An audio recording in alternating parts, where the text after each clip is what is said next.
నమస్కారం. ప్రేక్షకులందరికీ శుభోదయం. ఈనాటి శుభయోగం శీర్షికన గురువారం సందర్భంగా దక్షిణామూర్తి స్తోత్రంలో ఉన్న అంతరార్థం ఏంటో, దక్షిణామూర్తి స్తోత్రాన్ని పఠిస్తే ఎలాంటి విశేషమైన శుభ ఫలితాలు కలుగుతాయో పరిశీలిద్దాం. గురువారం దక్షిణామూర్తి స్తోత్రాన్ని అంతరార్థం తెలుసుకుంటూ పఠించినట్లయితే ఆత్మజ్ఞానాన్ని సిద్ధింపజేసుకోవచ్చు. విద్యార్థులు విద్యారంగంలో రాణించడంతో పాటుగా శివోహం అన్న భావాన్ని సిద్ధింపజేసుకోవచ్చు. దక్షిణామూర్తి స్తోత్రంలో దక్షిణామూర్తిని మనం ఎలా ప్రార్థిస్తున్నామంటే, నానాఛిద్ర ఘటోదర స్థిత మహాదీప ప్రభాభాస్వరం జ్ఞానం యస్యతు చక్షురాధికరణ ద్వారా బహిస్పందతే జానామితి తమేవ భాంతామనుభాత్యే తత్సమస్తం జగత్ తస్మై శ్రీ గురుమూర్తయే నమైదం శ్రీ దక్షిణామూర్తి మీడే అంటూ కీర్తిస్తున్నాం. ఈ శ్లోకంలో ఉన్న అర్థాన్ని మనం పరిశీలించినట్లయితే, ఈ శ్లోకంలో మొట్టమొదట నానా ఛిద్ర ఘటోదర స్థిత మహాదీప ప్రభాభాస్వరం అంటూ కీర్తిస్తున్నారు. ఘటము అంటే కుండ అని అర్థం. నానా ఛిద్ర ఘటోదర స్థిత అంటే అర్థం ఏంటంటే, చిల్లులు ఉన్నటువంటి ఒక కుండ తీసుకొని ఆ కుండలో ఒక దీపాన్ని ఉంచినప్పుడు ఆ దీపపు కాంతి ఏ విధంగా అయితే ప్రసరిస్తూ ఉంటుందో అదేవిధంగా నవరంధ్రాలు ఉన్నటువంటి ఈ శరీరంలో ఆత్మ అనేది తన ప్రకాశాన్ని కలిగింపజేస్తుందని ఈ శ్లోకం మనకు తెలియజేస్తుంది. ప్రాచీన కాలంలో మట్టి ప్రమిదల్లో దీపాలు వెలిగించిన తర్వాత ఆ దీపాలు గాలికి కొండెక్కకుండా ఉండటానికి కుండ తీసుకొని ఆ కుండకి కొన్ని రంధ్రాలు చేసి ఆ కుండలో ఈ ప్రమిద దీపాలన్నీ ఉంచేవాళ్ళు. ఆ కుండకు ఉన్నటువంటి రంధ్రాల నుంచి లోపల ఉన్నటువంటి మట్టి ప్రమిదల వెలుతురు మొత్తం కూడా బయటికి ప్రసరిస్తూ ఉంటుంది. మానవ శరీరం అనేది నవరంధ్రాలు ఉన్నటువంటి కుండగా దక్షిణామూర్తి స్తోత్రంలో వర్ణించారు. అలాగే కుండలో ఉన్నటువంటి మట్టి ప్రమిదల నుంచి వచ్చేటటువంటి దీపపు కాంతి ఏ విధంగా అయితే కుండకున్నటువంటి రంధ్రాల నుంచి బయటకు ప్రసరిస్తూ ఉంటుందో అదేవిధంగా శరీరంలో ఉన్నటువంటి ఆత్మ చైతన్య శక్తి ఇంద్రియాల ద్వారా బయటకు ప్రసరిస్తూ ఉంటుంది. అందుకే జ్ఞానం యస్యతు చక్షు ఆదికరణ ద్వారా బహిస్పందతే అన్నారు.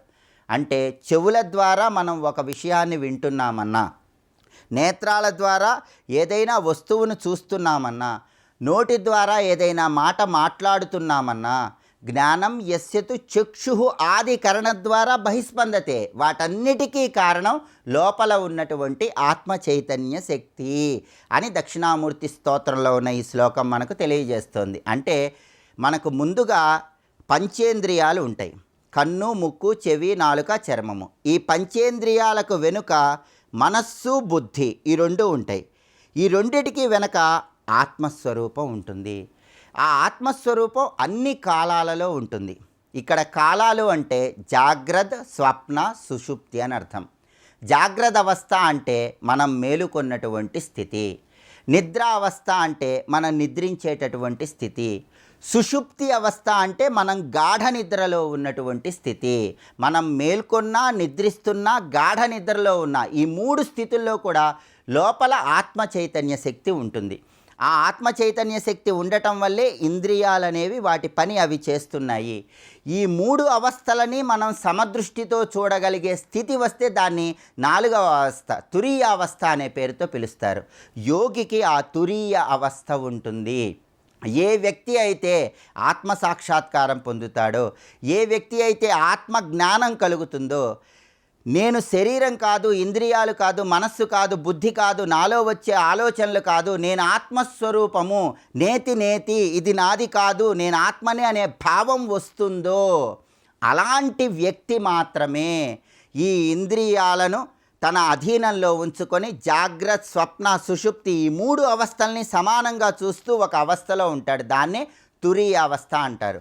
అలాంటి తురీయ అవస్థ కలిగినటువంటి స్థితిని దక్షిణామూర్తి అనుగ్రహం ద్వారా పొందాలనే ఉద్దేశంతో జానామితి తమేవ భాంతామనుభాత్యే తత్సమస్తం జగత్, అలాంటి స్థితిని అనుగ్రహింపజేసేటటువంటి తస్మై శ్రీ గురుమూర్తయే నమైదం శ్రీ దక్షిణామూర్తి మీడే, అలాంటి గురుస్వరూపమైనటువంటి ఆత్మ ప్రబోధాన్ని కలిగింపజేసేటటువంటి దక్షిణామూర్తికి నమస్కారం అని చెప్పడమే ఈ స్తోత్రంలో ఉన్న అంతరార్థం. కాబట్టి సచ్చిదానంద స్థితిని పొందగలిగేటటువంటి శక్తిని దక్షిణామూర్తి అనుగ్రహింపజేస్తాడు. కాబట్టి ఈ దక్షిణామూర్తి స్తోత్రాన్ని అంతరార్థం తెలుసుకుంటూ పఠించినట్లయితే ఆత్మజ్ఞానం కలుగుతుంది, ఆత్మసాక్షాత్కారం వైపు అడుగులు వేయవచ్చు. రేపటి శుభయోగం శీర్షికన శుక్రవారం సందర్భంగా దైనందిన జీవితంలో వచ్చే అనేక రకాలైన సమస్యలు అధిగమించడానికి లలితా సహస్రనామాల్లో చెప్పబడిన ఏ నామాలను జపించుకోవాలో పరిశీలిద్దాం. నమస్కారం.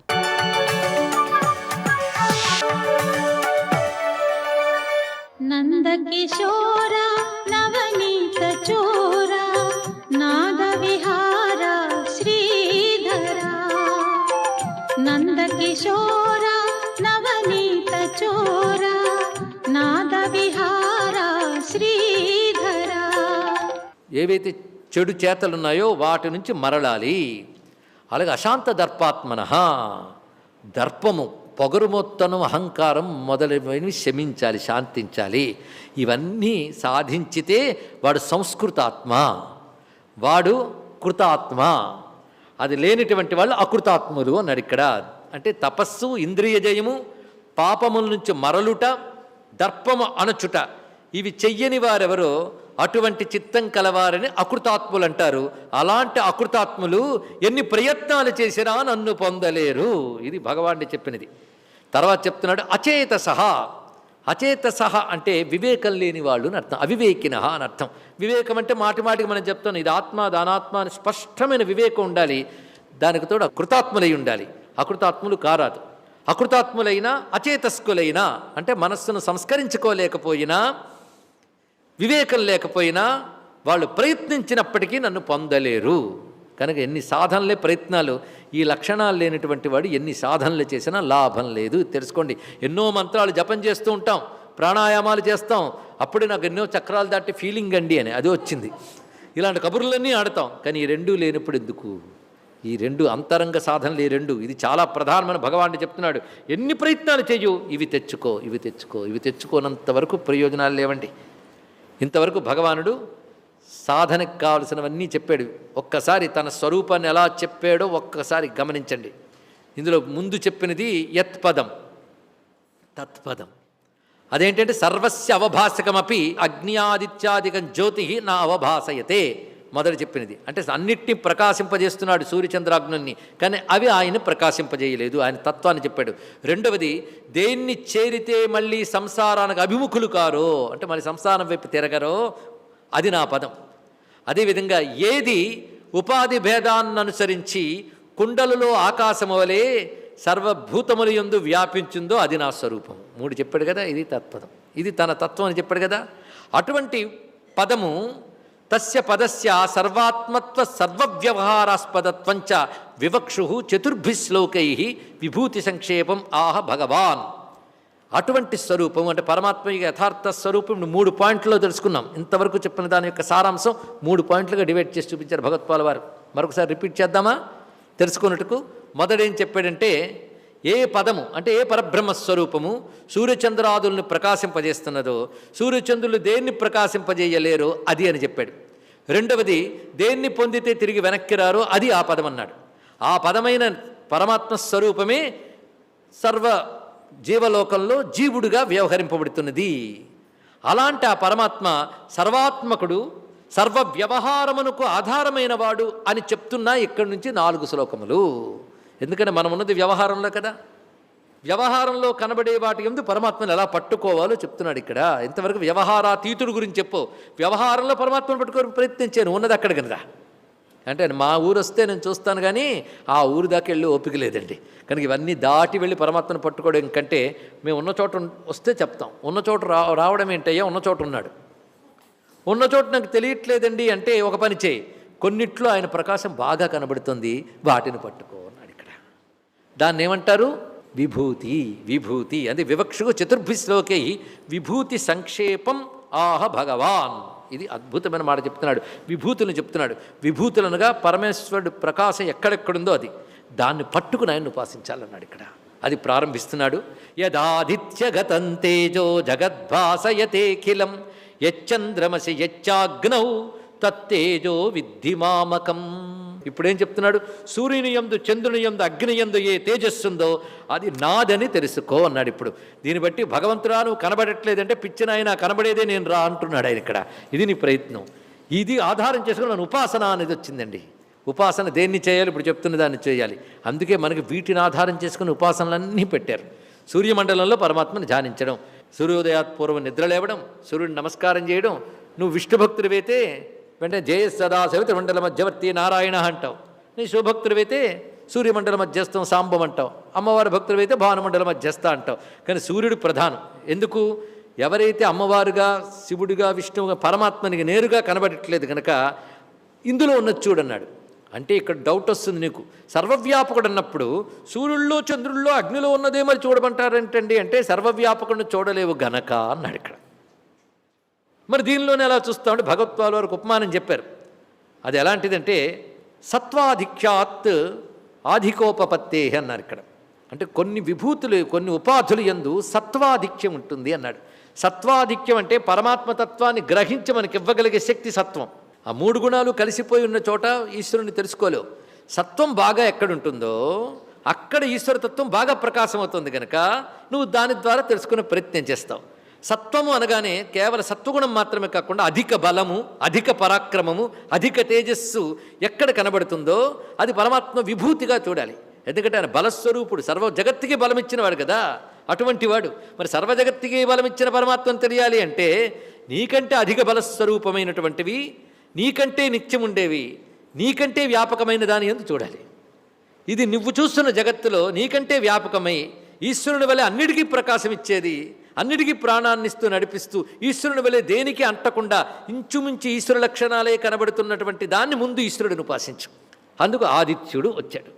ఆదిత్యుని వెలుగు అని కాదు, ఆదిత్యు నుంచి శక్తి, బలము, పరాక్రమం, ప్రాణం ఎన్నొస్తున్నాయండి సూర్యుడి నుంచి.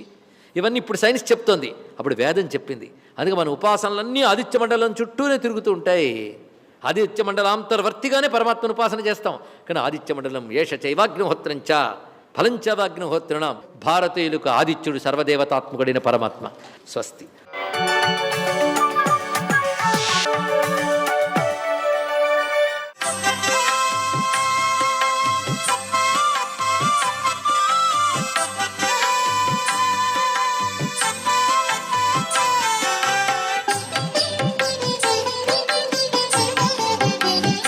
ఓం నమో నారాయణాయ.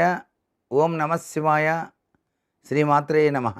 మాఘ బహుళ పంచమి అద్వితీయమైనటువంటి ప్రభావాన్ని మానవాళికి ప్రసాదిస్తుంది. వేదం నేర్చుకున్నటువంటి పండితులను పిలిచి ఈరోజు గనక దానం గనక చేసినట్లయితే తగిన దానం అనిర్వచనీయమైనటువంటి అభివృద్ధి కలుగుతుంది. వేదం అనేటువంటిది చాలా విశిష్టవంతమైంది. వేదం అందరికీ అబ్బేది కాదు. వేద పండితులు యజుర్వేదం, సామవేదం, ఋగ్వేదం ఇవన్నీ కూడాను నేర్చుకొని పఠనం చేస్తారు. వారి దగ్గర దివ్యవంతమైనటువంటి శక్తి తత్వం వేద మంత్రాలతో నిగూఢంగా ఉంది. వారు ఇచ్చేటువంటి ఆశీస్సులు మానవాళికి దివ్యవంతమైన అనుగ్రహానికి నిదర్శనాలు. మనకు పట్టినటువంటి దుష్కర్మలన్నీ కూడాను వేద మంత్ర ఆశీస్సుల వలన తొలగిపోతాయని చెప్పేసి శాస్త్రం అభివర్ణిస్తుంది. భారతీయ సనాతన సంస్కృతి సంప్రదాయంలో వేద మంత్ర పఠనంతో ఎవరైతే ఆశీస్సులు పొందుతారో వారి జీవితం సుసంపన్నమై వెలుగొందుతుంది అని చెప్పేసి శాస్త్రం. అందుకనే మనం వేద పండితులను గౌరవించాలి. వారికి తగినటువంటి దక్షిణ తాంబూలాదులతో సత్కరించాలి. వారి ద్వారానే యజ్ఞ యాగాది క్రతువులు అనేటువంటివి నిర్వహింపచేయాలి. అలా నిర్వహింపచేయటం వల్ల సృష్టిలో ధర్మం అనేటువంటిది తప్పనిసరిగా విరాజిల్లుతుంది. భగవంతుని యొక్క ఆశీస్సులతో ఈ యొక్క జన్మ సార్థకత పొందుతుంది. అంతేకాకుండా వేద వాగ్మయాల్ని పరిరక్షించినటువంటి వారికి ఎనలేని కీర్తి సంపద వచ్చి తీరుతాయి అని చెప్పేసి శాస్త్రం. అందుకే వేద పాఠశాలలు నడిపేటువంటి వారికి తోచిన సహాయాలు కూడాను మనం ఈ మాసంలో గనక అందించినట్లయితే మనకి అనిర్వచనీయమైనటువంటి పుణ్యం వచ్చి తీరుతుంది సుమా అంటోంది శాస్త్రం. సర్వే జనా సుఖినో భవంతు.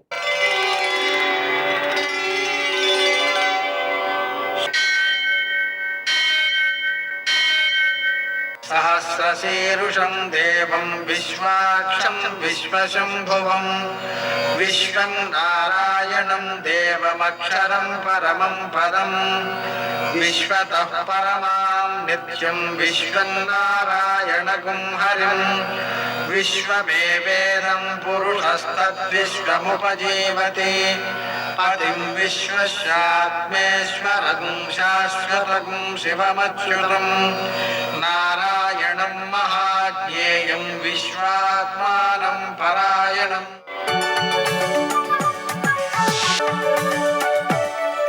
सूर्यशौर्यमथेन्दुरिन्द्रपदवी सन्मङ्गलं मङ्गलम्. నమస్తే భగవన్ దేవ దత్తాత్రేయ జగత్ప్రభో సర్వబాధా ప్రశమనం కురు శాంతిం ప్రయచ్చమే. నేటి కాలమాన విశిష్టాన్ని గమనిద్దాం. స్వస్తి శ్రీ చంద్రమాన శోభకృన్నామ సంవత్సరం ఉత్తరాయణం శుశ్రుడతవు మాఘమాసం కృష్ణపక్షం గురువారం. సూర్యోదయం 6:35 సూర్యాస్తమయం 6:19. తిథి పంచమి తెల్లవారుజామున 6:21 వరకు, నక్షత్రం చిత్త ఉదయం 10:20 వరకు, వర్జం సాయంకాలం 4:29 నుంచి 6:15 వరకు, దుర్ముహూర్తం ఉదయం 10:32 నుంచి 11:18 వరకు, మరల మధ్యాహ్నం 3:12 నుంచి 3:59 వరకు, అమృతకాలం రాత్రి 3:03 నుంచి 4:49 వరకు, రాహుకాలం గురువారం కాబట్టి మధ్యాహ్నం 1:30 నుంచి 3 గంటల వరకు, అష్టకోకరీత్యా శుభప్రదమైన సమయం ఉదయం 9:20. నేటి విశేషం పంచమి గురువారం. పంచమి గురువారం స్నానం చేయడానికి, నదీ స్నానం చేయడానికి, దానం చేయడానికి కూడా చాలా మంచిది. మనం ఈరోజు చేసేటువంటి దానము విశేషమైన సత్ఫలితాలను అందజేస్తుంది. అంటే ఒకసారి చేస్తే 1,00,000 సార్లు చేసినంత ఫలితం అన్నమాట. అందుకని దీన్ని సద్వినియోగం చేసుకోవడం మంచిది. స్నానము దానము రెండూ కూడా మంచివి అని చెప్పారు కాబట్టి స్నానం చేసేటప్పుడు మనం పితృదేవతల కోసం, పితరుల కోసం చేసినట్లయితే, తల్లిదండ్రులు జీవించి ఉంటే వాళ్ళ కోసం చేయొచ్చు, జీవించలేకపోయినా కూడా వారి కోసం చేయొచ్చు. అలా చేసిన దాని వలన మనకు 10 రెట్లు పుణ్యం సిద్ధిస్తూ ఉంటుంది. అలాగనే ఈ గురువారమునకు పంచమికి ఉన్న అనుబంధం దృష్ట్యా నూతనముగా ఆరంభించేటువంటి పనులన్నీ కూడా విజయవంతంగా నెరవేరే అవకాశం ఉంటుంది. గురువారం కాబట్టి మనం దత్తాత్రేయుడిని ఆరాధన చేసుకోవడం, దత్తాత్రేయుని యొక్క ఆలయంలో శనగపిండితో ఇంట్లో తయారు చేసినటువంటి పిండి వంటలను నైవేద్యం చేసి ప్రసాదంగా భక్తులకు పంచడం మొదలైనటువంటి చర్యల ద్వారా గురువుకు సంబంధించినటువంటి గోచార దోషం కానీ జాతక దోషం కానీ నివారించబడతాయి. నేటి ఆణిముత్యాలు.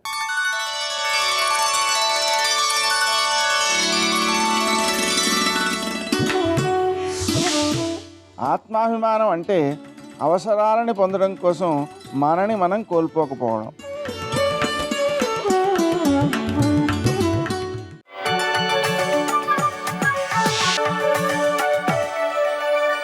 అదివో అల్లదివో శ్రీహరివాసము 10,000 శేషుల పడగలమయము. అదివో అల్లదివో శ్రీహరివాసము. భూధరములు అంటే ఈ భూమిని భరించేవి, నిలబెట్టేవి. ఏవి అంటే కొండలు.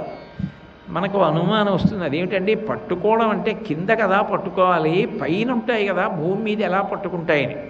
మీరు చూడండి, ఇంటికి ముందు చాలా ముందు వరకు ఏదైనా ఆ పైన ఉన్నటువంటి స్లాబ్ అంటే మీకు బాగా అర్థమవుతుంది. ఆచ్ఛాదన మంటపము ముందు వరకు వచ్చిందనుకోండి, మధ్యలో స్తంభాలు వేస్తే బాగుండదు అనుకుంటే పైన బీమ్ వేస్తే లాగి పట్టుకుంటుంది, కింద పడిపోకుండా లాగి పట్టుకుంటుంది. పైన బీమ్స్ వేసి వేస్తారు ముందుకి దాన్ని. అంటే దాని మీద ఉండి అది కింద పడకుండా దాన్ని పట్టుకుంటుందా లేదా? మరి మీరు పెట్టుకున్న సివిల్ ఇంజనీరింగ్లోనే అలా పట్టుకుంటే భూమి మీద ఉన్న కొండ భూమిని పట్టుకుంటే ఏమిటి అభ్యంతరం మీకు? కాబట్టి అసలు నిజానికి సివిల్ ఇంజనీరింగ్ అంతా భౌగోళిక శాస్త్రంలోంచి ఈశ్వరుడు మొట్టమొదటి సివిల్ ఇంజనీరింగ్కి కొబ్బరికాయ కొట్టాడంటాను నేను. భీములు వేయుట అన్నది మొదట నేర్పినవాడు పరమేశ్వరుడే. రాహపురాణం చదివితే అదే కనపడుతుంది. అందుకని ఆవిడికి ఇష్టం ఏమిటి? తనని పట్టుకున్న వాళ్ళ గురించి వినాలనుకుంది. భూధరముల గురించి చెప్పు, నాకు కొండల గురించి చెప్పండి. ఆయన అనేక కొండల గురించి చెప్పాడు. అబ్బో ఎంత అద్భుతంగా చెప్తాడో! ఆ గంధమాదన పర్వతం, శేషశైలం, అరుణాచలం, హిమవత్ పర్వతం, వీటన్నింటి గురించి చెప్పాడు. చెప్పిన తర్వాత భూదేవి ఎంతో సంతోషాన్ని పొంది ఆయన మ్రోల నిలబడి ప్రార్థన చేసింది. భూదేవి ఆదివరాహమూర్తిని ఉద్దేశించి చేసినటువంటి ప్రార్థన స్కంద పురాణంలో ఉంది. అవన్నీ వ్యాసప్రోక్తం. మహానుభావుడు సుబ్రహ్మణ్యేశ్వరుడు అగస్త్య మహర్షికి ఉపదేశం చేశాడు స్కంద పురాణాన్ని. అన్ని పురాణాల్లోకి పెద్దదదే. కాబట్టి అటువంటి స్కంద పురాణాంతర్గతమైనటువంటి ఆదివరాహస్వామి వారి యొక్క స్తుతి పరమశక్తివంతము అని చెప్తారు. అది ఒక్కసారి ఆదివరాహస్వామి దగ్గర చెప్పాలి తిరుమల వెళ్ళినప్పుడు అని. లేదా ప్రతిరోజు ఒక్కసారి ఆదివరాహ స్వామిని మనసులో స్మరించి ఆ స్తుతి పాఠమును చెప్పవచ్చు. నమస్తే దేవదేవేశ వరాహవదనాచ్యుత క్షీరసాగర సంకాశ వజ్రశృంగ మహాభుజ ఉద్ధృతాస్మి త్వయా దేవ కల్పాదౌ సాగరాంభస సహస్రబాహుణా విష్ణో ధారయామి జగత్యహం అనేక దివ్యాభరణ యజ్ఞసూత్ర విరాజిత అరుణారుణాంబరధర దివ్యరత్న విభూషిత ఉద్యద్భాను ప్రతీకాశ పాదపద్మ నమో నమః బాలచంద్రాభదంస్ట్రాగ్ర మహాబల పరాక్రమ దివ్యచందనలిప్తాంగ తప్తకాంచనకుండల ఇంద్రనీలమణిజ్యోతి హేమాంగద విభూషిత వజ్రదంస్ట్రాగ్ర నిర్భిన్న హిరణ్యాక్ష మహాబల పుండరీకాభితామ్రాక్ష సామస్వన మనోహర శృతిసీమంతభూషాత్మన్ సర్వాత్మన్ చారు విక్రమ చతురానన శంభుభ్యాం వందితాయతలోచన సర్వవిద్యామయాకార శబ్దాతీత నమో నమః ఆనంద విగ్రహానంత కాలకాల నమో నమః. అది ప్రార్థన. ఆదివరాహస్వామిని ఉద్దేశించి భూదేవి చేసినటువంటి ప్రార్థన. ఈ ప్రార్థన చేసినప్పుడు ఆయన ఎంత ప్రీతి పొందాడంటేట, నా తత్వాన్నంతటినీ కూడా భూదేవి చెప్పింది ఈ శ్లోకాలలోనని. ఆయన తన కాలు ఎడమ కాలు పైకెత్తాడు. ఆ పైకెత్తినప్పుడు కింద ఏదైనా ఆధారం ఉండాలి కదా కాలు మీద పెట్టుకోవడానికి. భూదేవి అలా కింద నిలబడి ప్రార్థన చేసింది. ఆయన అంతెత్తున్నాడు. ఆయన ఎంతో ప్రీతి చెందాడు ఆవిడ చేసిన స్తోత్రానికి. ఆయన ఏం చేశాడంటే కాలు కొంచెం ఎత్తు మీద పెట్టాలని ఎడంకాలు పైకెత్తాడు. ఆయన కాలు భరించగలిగిన వాడెవరు? వెంటనే ఆదిశేషుడు వచ్చి పడగెత్తి నిలబడ్డాడు. నిలబెడితే ఆదిశేషుడు యొక్క పడగల మీద తన పాదం పెట్టాడు. పెట్టి ఆ భూదేవిని రెండు చేతులతో వంగి ఎత్తుకుని ఆ తొడ మీద కూర్చోబెట్టుకున్నాడు. కూర్చోబెట్టుకుంటే ఇలా కాలు ఎత్తి పెట్టి ఇలా కూర్చోబెట్టుకున్నాడు అనుకోండి, కాళ్ళు రెండు ఇటువైపుకున్నాయి. ఉంటే ఎంతో ప్రేమతో అప్పుడు ఎడం చేత్తో ఇలా దగ్గరికి తీసుకున్నాడు. దగ్గరకు తీసుకుంటే ముట్టి ఇలా ఉంటుంది కదా, ఆ ముట్టి ఆవిడ చెవి దగ్గర పెట్టి ఆవిడకి ఇంకా మిగిలిన విషయాలు ఎన్నో చెవిలో చెప్పాడు ప్రేమతో. భూదేవి పరవశించిపోయింది. అందుకని ఆ ప్రార్థన అంత గొప్పది అంటారు. సర్వం శ్రీ ఉమామహేశ్వర పరబ్రహ్మార్పణమస్తు. స్వస్తి.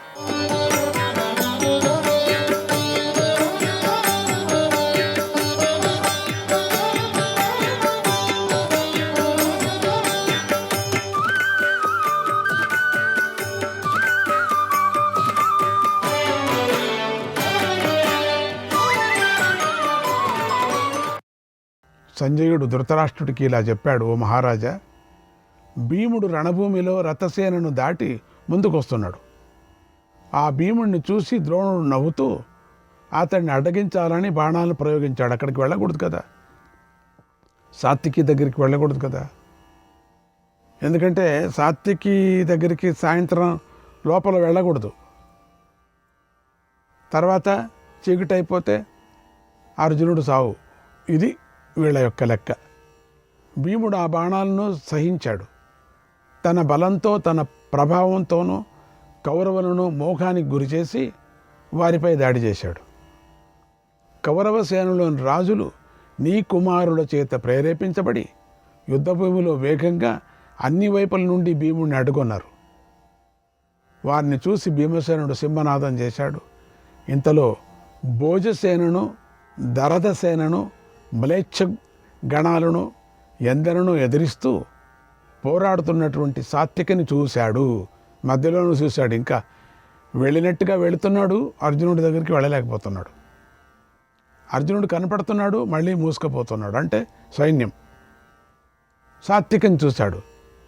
తర్వాత అర్జునుడిని చూడాలని నీ యోధులను ఎందరినో బాధిస్తూ వారిని దాటి ముందుకు వెళ్ళాడు. అప్పుడు అర్జునుడు సైంధవుణ్ణి వధించాలని విజృంభిస్తున్నాడు. ఆ అర్జునుడిని చూసి భీముడు పెద్ద పెద్దగా అరిచాడు. భీకరంగా అరుస్తున్నటువంటి ఆ భీమసేనుడి సింహనాదాన్ని రణభూమిలో అర్జునుడు, కృష్ణుడు విన్నారు. ఎందుకు ఇట్లా అరుస్తున్నాడు? ఊపిరంతా బిగబట్టి అరుస్తున్నాడు. వెంటనే కృష్ణార్జునుడు కూడా అతన్ని చూడాలని పదే పదే గర్జించారు. ఆ తర్వాత అర్జునుడు, కృష్ణుడు కూడా పెద్దగా అరుస్తూ భీముడిని సమీపించారు. అంత అరుపులో అరుపులు. ఇంతలో దూరంగా ఉన్నటువంటి ధర్మరాజు భీముడి గర్జనను, అర్జునుడి సింహనాదాన్ని విని అబ్బయ్యా ఎంతో ఆనందించాడు. తన శోకాన్ని తొలగించుకున్నాడు. ధర్మరాజు చిరునవ్వు నవ్వి మనస్సులో ఇలా అన్నాడు, ఓ భీమా, నువ్వు సాంకేతాన్ని ఇచ్చావు. మనసులోనే నీ మాటను ఆచరించి చూపించావు. అర్జునుడు అదృష్టం కొద్దీ యుద్ధభూమిలో ప్రాణాలతో ఉన్నాడు. అదృష్టం కొద్దీ సాత్వికి క్షేమంగా ఉన్నాడు. అదృష్టం కొద్దీ కృష్ణార్జునులు నినాదాలు చేస్తున్నారు. వాటిని నేను వింటున్నాను. కిరీటమాలి బలవాన్, కిరీటమాలి బలవాన్, శ్వేతాశ్వః కృష్ణసారథి, శ్వేతాశ్వః కృష్ణసారథి, మమ ప్రియశ్చ సతతం, మమ ప్రియశ్చ సతతం, దిష్ట్యా పార్థః సజీవతి, దిష్ట్యా పార్థః సజీవతి. అర్జునుడు కిరీటి, శ్వేతవాహనుడు, కృష్ణసారథి, బలశాలి. ఆ అర్జునుడు నాకెంతో ఇష్టమైనవాడు. అతడు అదృష్టం కొద్దీ జీవించున్నాడు. పుత్రశోకంతో బాధపడుతున్నాడు. ఈరోజు యుద్ధంలో అర్జునుడు సైంధవుణ్ణి చంపుతాడా? శ్రీకృష్ణుడి రక్షణలో సూర్యాస్తమయానికి ముందే ప్రతిజ్ఞను పూర్తి చేసుకుంటాడా? ప్రతిజ్ఞను నెరవేర్చుకున్న ఆ అర్జునుడిని నేను చూస్తానా? మళ్ళీ యోచన పట్టుకుంది దీనికి. దుర్యోధనుడికి మేలు చేయటంలో సైంధవుడు ఆసక్తుడై ఉన్నాడు. అతడు ఈ రోజున అర్జునుడి చేతిలో మరణించి పాండవ పక్షంలోని వారిని సంతోషపెడతాడా? అర్జునుడి చేతిలో మరణించిన సైంధవుడిని చూసిన తర్వాత అయినా దుర్యోధనుడు మాతో సంధి చేసుకుంటాడా పోని?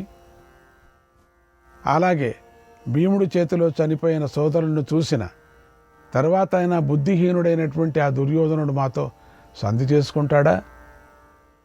నేల కూలిన ఇతర యోధులను చూసిన తర్వాతనైనా దుర్యోధనుడు బాధపడతాడా?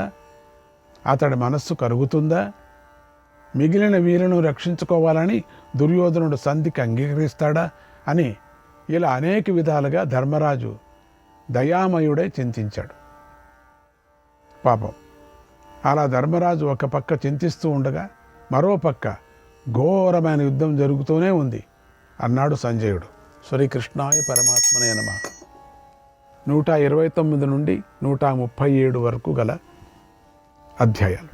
సంజయుడు ఇలా చెప్పాడు, ఓ మహారాజా, మహాబలుడైన భీమసేనుడు యుద్ధభూమిలో అలా గర్జిస్తుంటే బలవంతుడైన కర్ణుడు కూడా భీకరంగా సింహనాదాలు చేశాడు. భీముడిపైకి విజృంభించాడు. కర్ణ భీముల మధ్య ఘోర యుద్ధం జరిగింది. భీముడు కర్ణుణ్ణి ఓడించాడు. అప్పుడు కర్ణుడు రథం నుండి క్రిందికి దూకాడు. ఎంతో భయపడి వృషసేనుడి రథం ఎక్కాడు. అలా యుద్ధంలో భీముడు కర్ణుణ్ణి ఓడించి సింహనాదం చేశాడు. ఆ సింహనాదాన్ని విని ధర్మరాజు ఎంతో ఆనందించాడు. అప్పుడు నీ కుమారుడైన దుశ్శలుడు భీముడిపైకి యుద్ధానికి దిగాడు. కోపించినటువంటి భీముడి దెబ్బకు దుశ్శలుడు పయనం పెట్టుకున్నాడు. పాండవ వీరుల వల్ల నీ సేనంతా చెదిరిపోయింది. నీ వ్యూహం భగ్నమైపోయింది. అర్జునుడు సైంధవుణ్ణి వధించాలని ముందుకు వెళ్ళాడు. అతడి వెంట సాత్యకి, భీమసేనుడు వెళ్ళారు. దుర్యోధనుడు ఈ సమయంలో అతి భయంకరంగా యుద్ధాన్ని చేయాలని సిద్ధమయ్యాడు. తన అనుచరులతో కలిసి వెంటనే సైంధవుడు ఉన్న ప్రదేశానికి వెళ్ళాడు. అప్పుడు నీ కుమారుడైన దుర్యోధనుడు గదను పట్టుకొని పాంచాలులపై దాడి చేశాడు. వారి మధ్య భీకర యుద్ధం జరిగింది. ఓ మహారాజా, యుద్ధం ఒళ్ళు జలధరించేటట్లుగా సాగింది. భీముడు తనతో పోరాడిన కర్ణుణ్ణి విడిచి వీరులైన కృష్ణార్జునులు ఉన్న చోటుకి వెళ్ళాలనుకున్నాడు. ఓ మహారాజా, కర్ణుడు మళ్ళీ చక్కగా ఉన్న రథాన్ని ఎక్కాడు. గాలికి పైకి ఎగిసిపడే సముద్రంలాగా భీముడిపైకి దాడి చేశాడు. కర్ణ భీమసేనుల కన్నులు బాగా ఎర్రబడి ఉన్నాయి. వారిని చూసి నీ సేనలోని మహారథులందరూ వణికిపోయారు. పరస్పరం చంపాలనుకుంటూ యుద్ధం చేసుకుంటున్న 2 ఏనుగులకు మధ్య జరిగిన యుద్ధంలాగా కర్ణ భీములకు మధ్య ఘోర యుద్ధం జరిగింది. కర్ణుడు ఘోరంగా పీడించబడ్డాడు. అతడి పరిస్థితి చూసి దుర్యోధనుడు కోపించాడు. దుర్జయుడిని పిలిచాడు. ఓ దుర్జయ, వెళ్ళు. భీముడు మన కర్ణుణ్ణి మన ఎదురుగానే కబళించబోతున్నాడు. నువ్వు వెళ్ళి కర్ణుడి బలాన్ని వృద్ధి చేయి. ఆ భీముడికి వయస్సు వచ్చినా మీసము గడ్డము రాలేదు. ఆ భీముడిని ఏమాత్రం ఆలోచించకుండా చంపాయి అన్నాడు. ఆ మాట విని దుర్జయుడు దుర్యోధనుడితో అలాగే ఆమె మీదికి దాడి చేశాడు. 9 బాణాలను ప్రయోగించి భీముడిని బాధించాడు. భీముడు కోపించి దుర్జయుడిని బాణాలతో బాధించాడు. వేగంగా అతన్ని ఒక బాణంతో చంపేశాడు. ఆడతుడితో పాటు సారథిని మరో బాణంతో చంపేశాడు. అప్పుడు కర్ణుడు దీనుడై ఏడుస్తూ నీ కుమారుడికి ప్రదక్షిణం చేశాడు. ఏమన్నా చేసుకోనిలే, తనకు బాగా శత్రువైన కర్ణుడిని భీముడు రథహీనుణ్ణి చేశాడు. భీముడు మూలంగా కర్ణుడు అన్ని విధాలుగానూ రథం లేనివాడయ్యాడు. మామూలుగా కర్ణుడు ఓడిపోతూనే ఉంటాడు, ఎందుకో వస్తూ ఉంటాడు. భీముడు చేతిలో ఓడిపోయాడు. తర్వాత వేగంగా మరొక రథాన్ని ఎక్కి మళ్ళీ భీముడిని గాయపరిచాడు. దుర్యోధనుడు కర్ణుడి పరిస్థితి గ్రహించాడు. కర్ణుడు రథహీనుడయ్యాడని తెలుసుకున్నాడు. వెంటనే దుర్ముఖుణ్ణి పిలిచి ఇలా అన్నాడు. ఓ దుర్ముఖ, అదిగో భీముడు మన కర్ణుడి రథాన్ని ముక్కలు ముక్కలు చేసేశాడు. ఇప్పుడు కర్ణుడి రథాన్ని సమకూర్చు అన్నాడు. అంటే తమ తమ్ముళ్ళు దండుగున్నారు దుర్యోధనుడికి. ఆ మాట విని దుర్ముఖుడు త్వరగా కర్ణుడి వద్దకు వచ్చాడు. బాణాలతో భీముడిని అడ్డగించాడు. దుర్ముఖుడిని చూసి భీముడు భలే మంచి సమయానికి దొరికావురా అని ఎంతో ఆనందించాడు. తన రథాన్ని దుర్ముఖుడి వైపుకు నడిపించాడు. వేగంగా దుర్ముఖుడితో యుద్ధానికి దిగాడు. మరుక్షణంలోనే 9 బాణాలను ప్రయోగించి దుర్ముఖుడిని యముడింటికి పంపేశాడు. అలా దుర్ముఖుడు పైలోకానికి వెళ్ళిపోయాడు.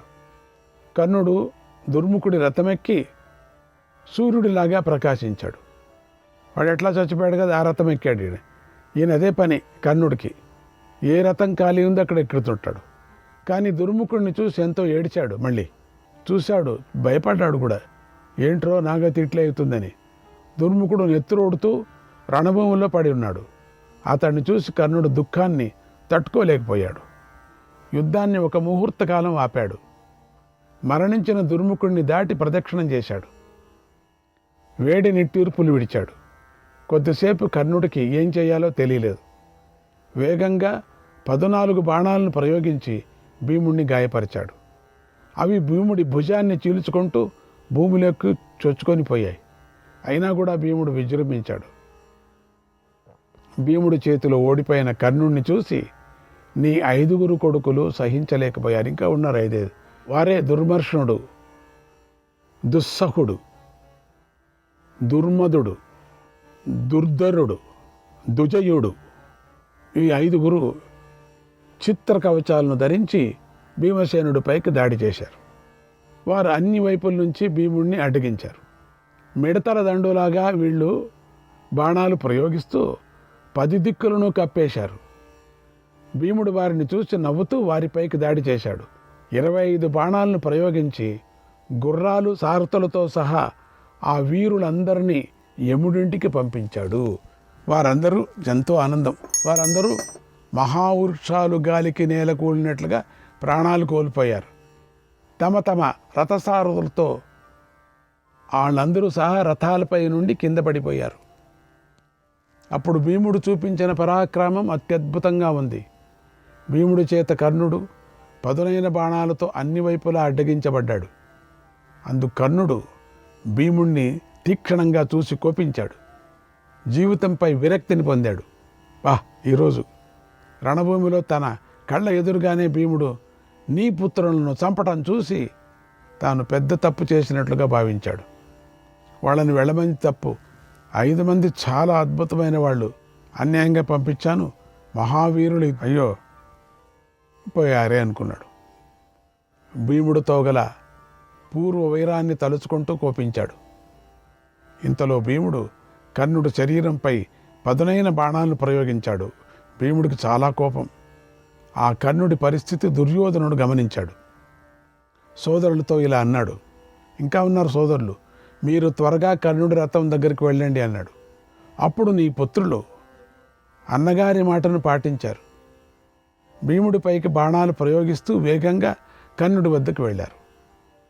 ఇక్కడ చిత్రుడు, ఉపచిత్రుడు, చిత్రాక్షుడు, చారుచిత్రుడు, శరాచిత్రుడు, చిత్రాయుధుడు, చిత్రవర్మ అనే చిత్రచిత్రుడు అనే నీ పుత్రులు భీముడిని ఎదిరించారు. ఈ వీరులు రణభూమిలో చిత్రంగా చిత్రచిత్రులు యుద్ధం చేస్తూ చేయటంలో సమర్థులు.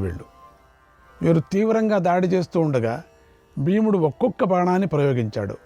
వీళ్ళేమిట్లేని నీ పుత్రులందరినీ చంపేశాడు. అంతే, చిత్రుల అంత తొందరగా చంపేశాడు. ఒక్కొక్కే బాణమట. వాడు అనుకునే వచ్చారు వాళ్ళు. అయింది మా కథ.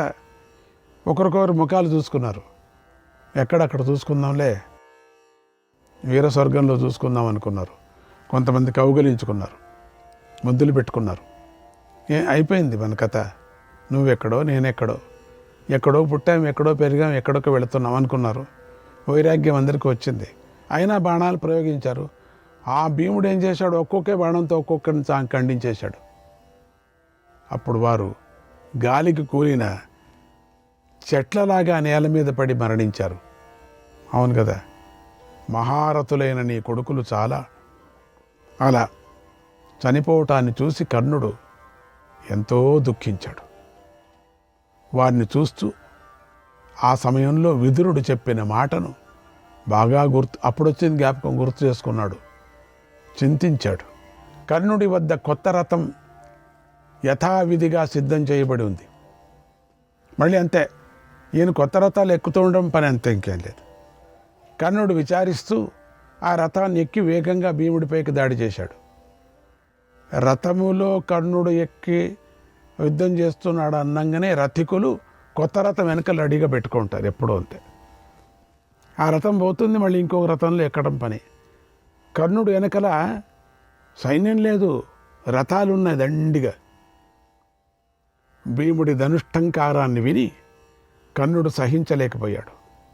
కొద్దిసేపు కర్ణుడు భీముడి దృష్టి నుండి పక్కకి వెళ్ళాడు. ఆ సమయంలో భీముడు చంపేసిన నీ కుమారులను చూశాడు. అతడి మనస్సు ఏంటి, నా ఎదురుగే 10 మంది, అబ్బోయ్, అతడి మనస్సు బాగా కలత చెందింది. వారితో కలిసి నవ్వుతూ ఆడుతూ పాడుతూ గడిపిన తీపి గుర్తులను గుర్తు చేసుకొని ఎంతో దుఃఖించాడు. వాళ్ళందరినీ ఎత్తుకున్నాడు, వాళ్ళతో అంతా నవ్వుతున్నాడు, ఆటలాడాడు అని ఒక్కొక్కరి దగ్గర వెళ్ళి ఏడ్చాడు. పాపం ఒకటి తలకాయ పెట్టి చూసుకున్నాడు. ఆ ఒక సందర్భంలో అర్థం కాలే. ఒకటి తలకాయ జోడించి చూసి ఏడ్చాడట. వేడిగా నిట్టూర్పులు విడిచాడు. మళ్ళీ వేగంగా భీముడిని ఎదుర్కొన్నాడు. భీముడి బాణాల దెబ్బలు బాగా తిన్నాడు.